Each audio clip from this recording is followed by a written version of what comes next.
Hello everyone, this is doctor Mansi from Bharat homeopathy. आज मैं आपके साथ बात करने वाली हूँ कि अगर आप अस्थमा के पेशेंट हैं तो क्यों आपको कमर दर्द की भी शिकायत साथ में आ रही है।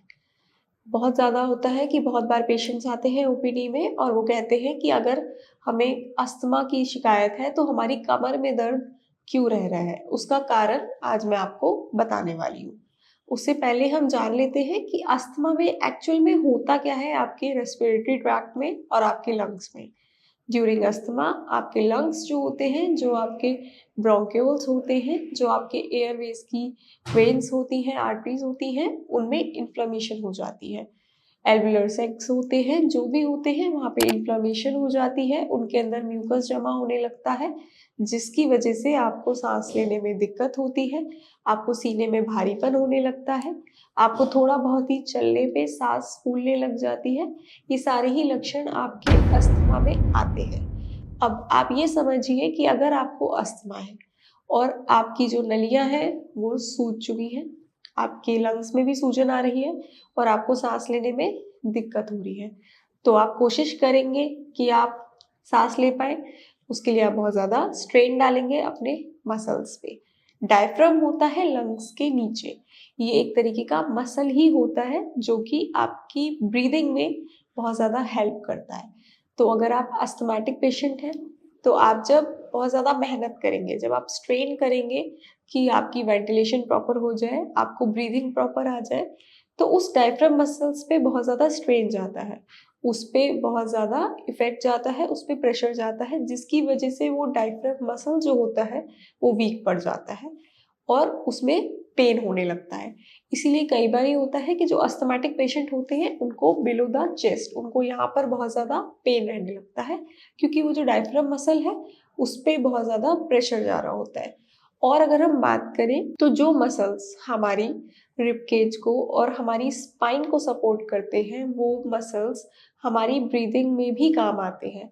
वो मसल्स जब हम इंस्पायरेशन या फिर एक्सपायरेशन कर रहे होते हैं तो साथ साथ वो भी काम करते हैं।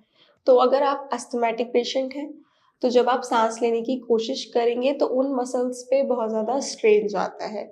वो जो मसल्स होते हैं वो भी धीरे धीरे वीक होने लगते हैं और यही मसल्स आपकी स्पाइन को भी सपोर्ट कर रहे हैं। तो आपकी स्पाइन में, आपके बैक में, आपके शोल्डर में, आपकी नेक में, इन सभी जगहों पे दर्द रहने लगता है। वहाँ पे स्टिफनेस आ जाती है, क्योंकि जो वो मसल्स होते हैं उनमें स्वेलिंग भी आ जाती है, उन पे बहुत ज़्यादा प्रेशर जा रहा होता है जब आप खाँसते हैं। जब आप खाँसते हैं तो आपका जो पूरा पोस्चर होता है वो भी बिगड़ता है। आप जब खाँसते हो तो आपके सारे मसल्स जो हैं वो इफ़ेक्ट होते हैं, क्योंकि अस्थमा में क्या होता है, आपको बहुत ज़्यादा खाँसी आती है। आपको जब अस्थमा के अटैक्स आते हैं तो आपकी खाँसी काफ़ी देर तक नहीं रुकती है और उस खाँसी के दौरान आप बहुत ज़्यादा कोशिश करते हो कि आपको साँस अच्छे से आए। बस वही कोशिशें जो होती हैं इन मसल्स पे इफ़ेक्ट डालती हैं और जब इन मसल्स पे इफ़ेक्ट पड़ता है तो आपकी बैक में पेन रहने लगता है।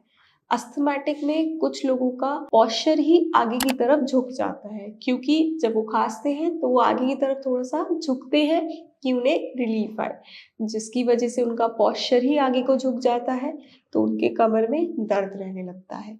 तो ये बहुत बड़ा कारण है कि अस्थमैटिक पेशेंट्स को कमर में दर्द क्यों होता है। लेकिन अगर आपको अस्थमा है और आपको कमर में दर्द है तो घबराइए नहीं, उसके लिए आप होम्योपैथिक ट्रीटमेंट लीजिए, उससे आप बहुत जल्दी ठीक होंगे और आपको उसका परमानेंट इलाज मिलेगा, क्योंकि होम्योपैथी किसी भी चीज़ को रूट से क्योर करती है।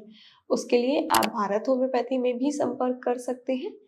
भारत होम्योपैथी में पूरी अस्थमा की एक डॉक्टर्स की टीम है जो आपको बहुत अच्छा ट्रीटमेंट प्रोवाइड करवाएगी। उसके लिए आप भारत होम्योपैथी संपर्क करिए। Thank you.